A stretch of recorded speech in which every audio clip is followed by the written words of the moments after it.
Well, that was just fucking great. As you could guess, WrestleMania sucked ass, but we're not going to talk about that today. We're going to talk about something positive on this channel, but nothing is ever positive on this channel. Today, we're going to talk about TNA's Winter. Okay? A lot of you don't know who she is. A lot of you are too young to know who she is. And a lot of you didn't even fucking bother to watch TNA. But I did. So, apparently, Winter was Katie Lee Burchill. For a lot of you old school fans that watched during the John Cena era, you probably caught glimpses of her. Um, I could easily say if you watched if you watched Paul Burchill, you'll know that Katie Lee Burchill was his illegitimate sissy. So I wanted to do the Sheamus fucking accent, but I couldn't do it. I don't know. I didn't do it that time. So at this time, I was even younger. I would actually say the age of 11 years old when she debuted as Paul Burchill's sister in 2008. And basically, what they were doing was kind of running roughshod over the mid card, at the intergender card, but not all the time she was wrestling. It was mostly him. Like anyone gave a shit about Paul Burchill, right? So she wrestled a couple times, but WWE didn't see the greatness in her.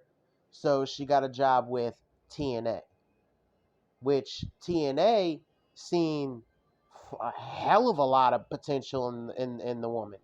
A hell of a lot in 29 year old. So they, I guess, gave her a job, and she got into that crazy fucking storyline with the beautiful people where she was like, kind of hypnotizing Angelina Love and turned Angelina Love damn near into a fucking drunken zombie. It was insane. It was crazy. I remember being 14 at this point and watching it and just like, holy shit, this is crazy, but hot. You know what I'm saying? Because I always had a thing for Kaylee Burchill.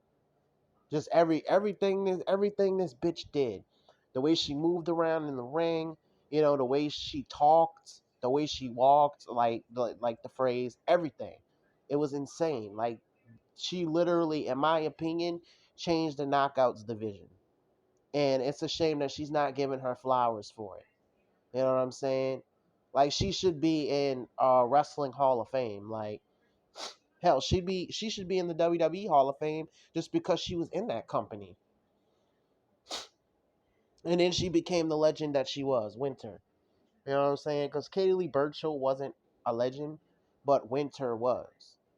And that was all her. Like, I'm it's crazy. Like, it's fucking crazy. If you ask me, she saved the beautiful people's career because that shit was stale anyway. The beautiful people was around literally since like 2006. We were kind of sick of them anyway. We didn't like them. I mean, seriously, like Angelina Love and Velvet Sky were the most hated couple in WWE in TNA. Would that be some shit? In TNA, because of the fact that they were bitches. Winter had you have empathy for them because she was such a mega bitch.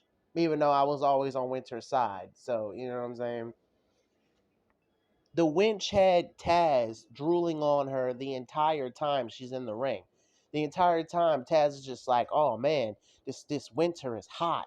La la la la la. Like the whole time she's wrestling. I'm just like, Jesus. And I didn't even know this before. Apparently she did win the Knockouts championship from Mickie James. Like, I'm not throwing any shade on Mickie James. Mickie James is a legend in the ring, but she should have been dropped that belt to Winter. The very first time they got in the ring together, Winter should have got that belt.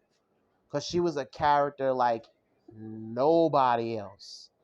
There was nobody like Winter. There was nobody that could fucking upstage her. Like, We get all of the crazy gimmick all the time, blah blah blah. Even AJ Lee, she was AJ Lee before AJ Lee.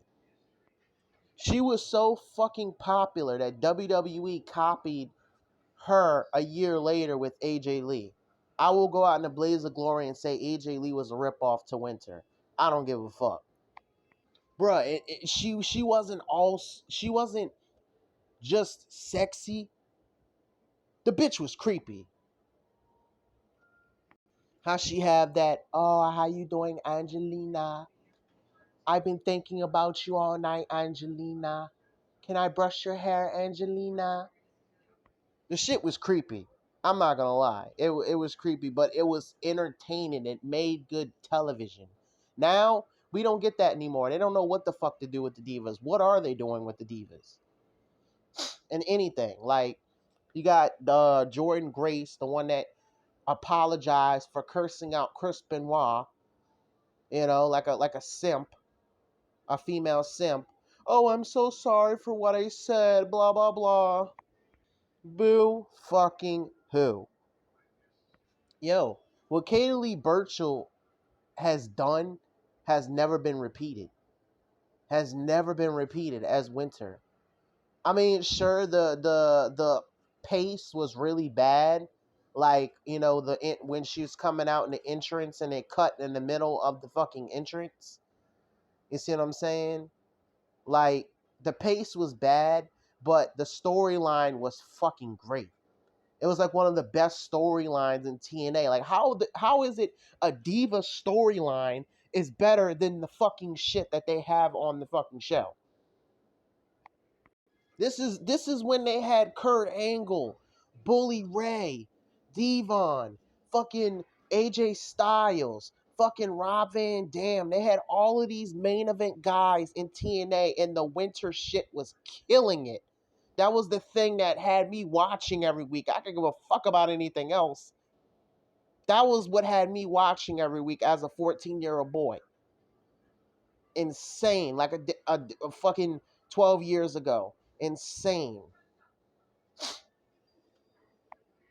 I got all the respect in the world for Angelina Love because, I mean, without her, that storyline wouldn't have worked. But you saying that you hated that storyline kind of is a big disrespect to fans that watched you because of the fact that that storyline made you. It made you. It made your fucking career. Like, who are you outside of that? You got to become your own character. Splitting you and Velvet Sky up made y'all into your own characters. Velvet Sky, who was fantastic. This bitch was like fucking A. She was next level. Velvet Sky was next level. The way her attitude was, and she was like a giant bitch, it was great. Great, great. She deserves the